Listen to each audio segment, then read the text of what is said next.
cut my dick off. Okay, I will not even let anyone else cut it off. I will fight till the death to keep my dick. Yeah, I agree 100%. I mean, that takes more. You want to keep my dick too? Pardon the pun, but that takes more balls to cut your dick off. To cut my dick. Yeah, I mean that's not going to happen. Yeah, dude, happen. Yeah. Okay, that is actually horrible. Yeah, all right. So, and I just want to throw this out because if there is any chance this will happen, I am in.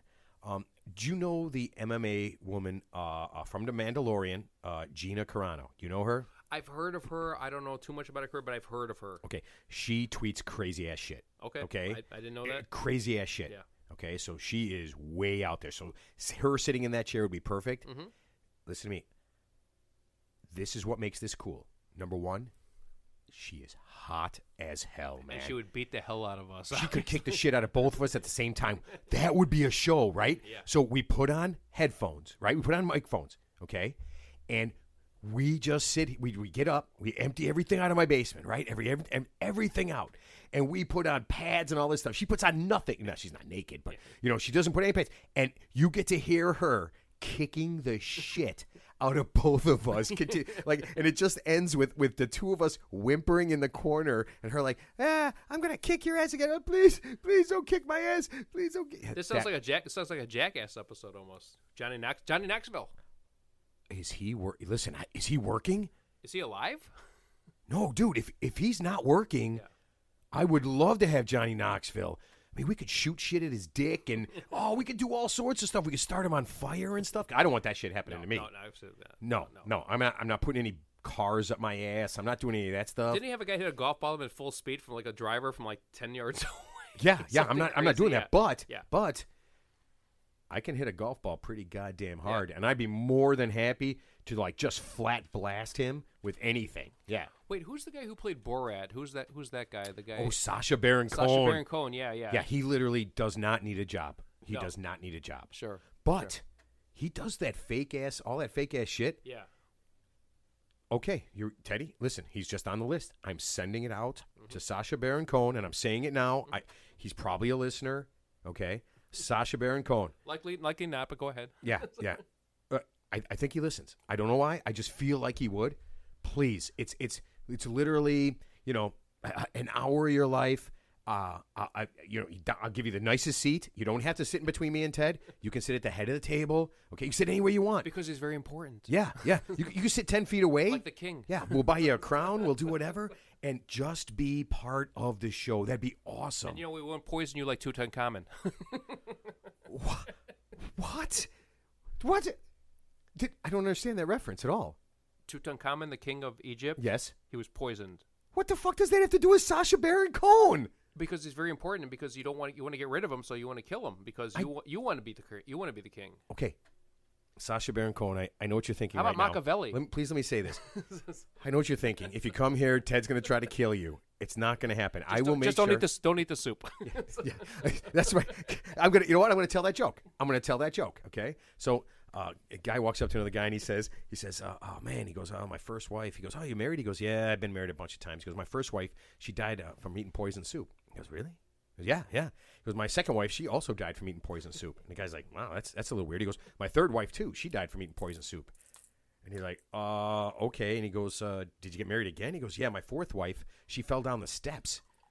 She goes, she fell down the steps? He goes, yeah, the bitch wouldn't eat the soup.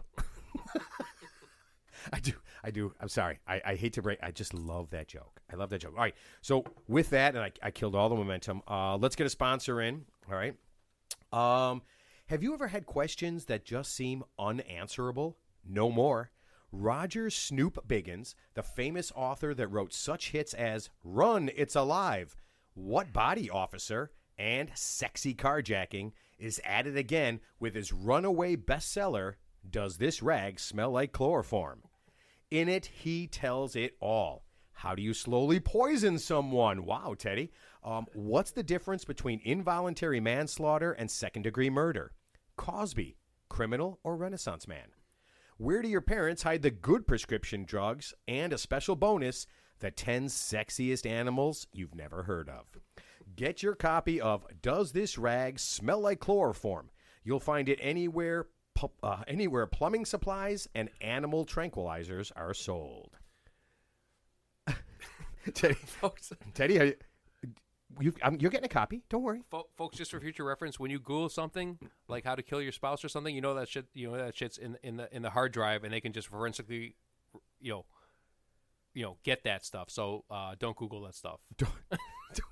Because federal prosecutors, and you delete your search history. Yeah, they can all find that. So just FYI. So Ted I'm not telling you what to do. Yeah.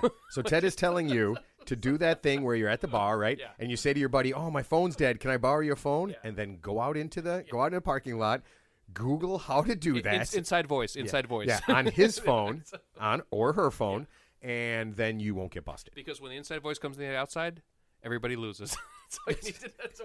That's all you need to know. You know what? Wow. Teddy's like a genius here, man. I mean, there are things that he knows that no person on the planet should actually know. That's real. Okay. All right. Teddy, let's try this. All right.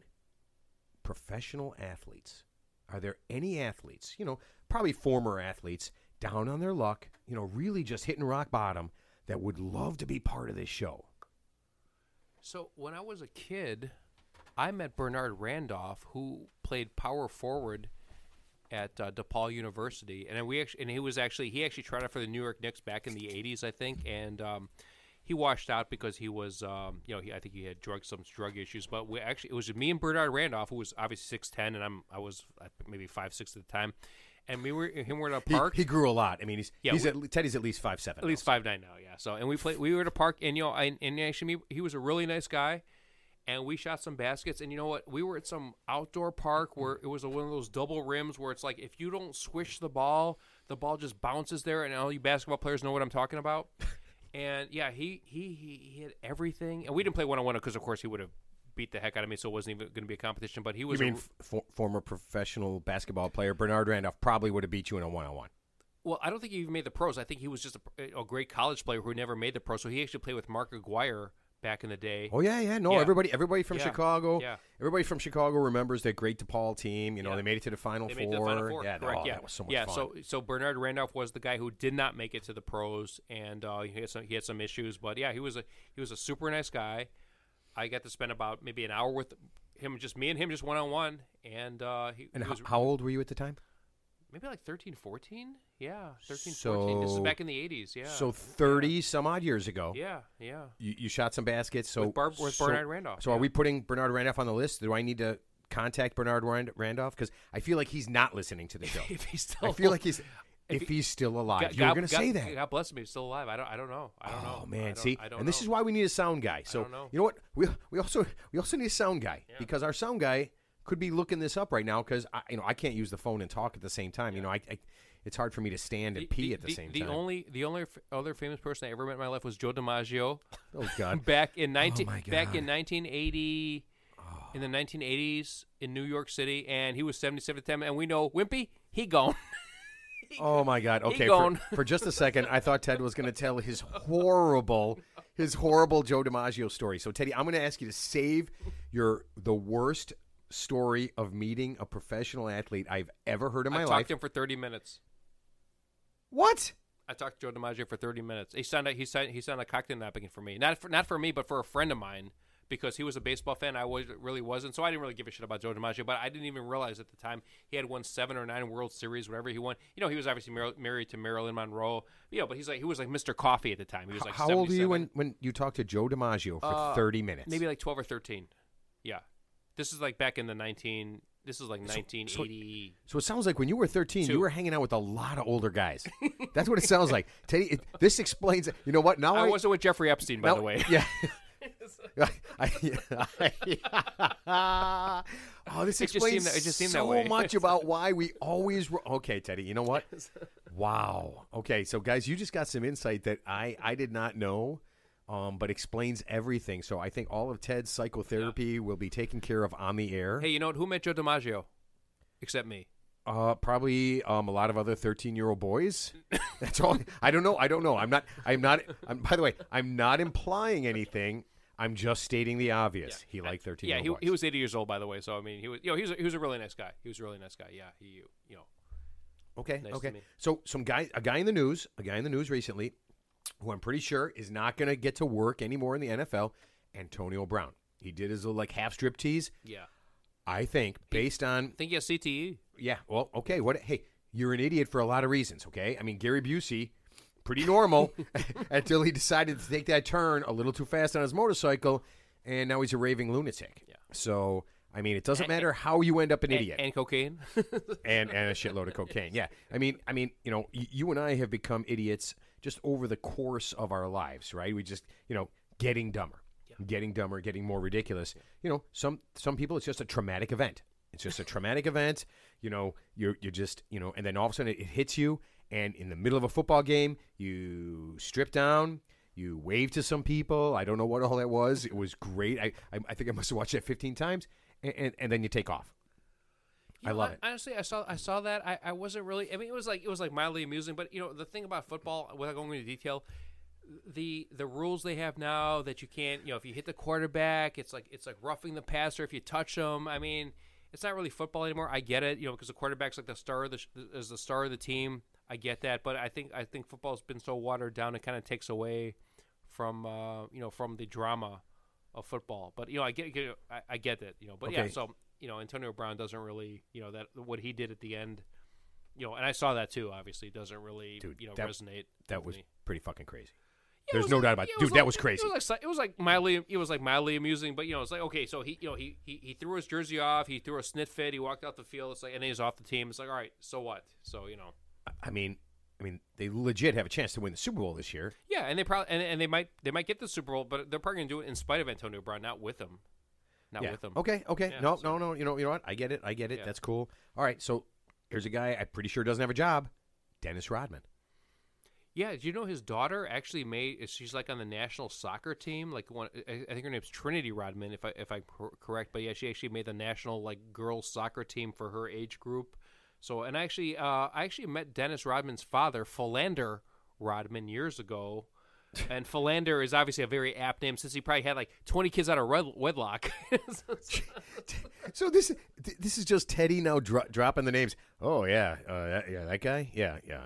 Banged his wife. Yep. Yeah. Got it. No, but Dennis Rodman, I'll be honest with you, for a guy who was like maybe 6'7", playing power forward in the NBA, averaging double-digit rebounds a game, it's like Charles Barkley. Dude, I think he averaged. I think there was a season he averaged 20 rebounds a game. And it's like Charles Barkley. I mean, for a guy who's a power forward who's 6'4", right, which is unheard of. Average. I mean, like Charles Barkley's a joke today because he's on NBA, and he announces game. He announces stuff with. Ted, we have a lot of NBA fans. I'm pretty sure calling Charles Barkley. No, a joke is terrible. No, a joke terrible. In terms of golf. You see his golf game. Yeah, his golf. He's got like four. He's got a 4. You got to finish your sentence, man. You can't just say a guy's a joke. You got to say a joke. No, golfing. One of the greatest power forwards. And Ted would know a joke of all golfing. time. He would know a golf. He would know a joke. If you just Google like the Dream Team from 1993 or wherever he played, I mean, the guy was a tremendous. Teddy, this is not a sports talk. We're literally trying to find a third idiot. Oh, we are two idiots. Sorry. And we need a third idiot. So I'm thinking Dennis Rodman, crazy as hell, right? Yeah. I mean, the guy wore a wedding dress, right? Out in public. That, yeah. We saw all that. He banged Carmen Electra and Madonna, obviously. And they're way hotter than Ariana Grande. No. I'm not gonna lie. Carmen Electra is. I'm not gonna lie. Madonna, man, when she was a virgin, which she's probably like 12 at the time, she was a virgin. But when she sang that song, dude, she was hot back in the day, man. I'll be honest with you, I was never a Madonna fan. What? She had she had some great songs. I agree with you, but I mean, never thought she was hot.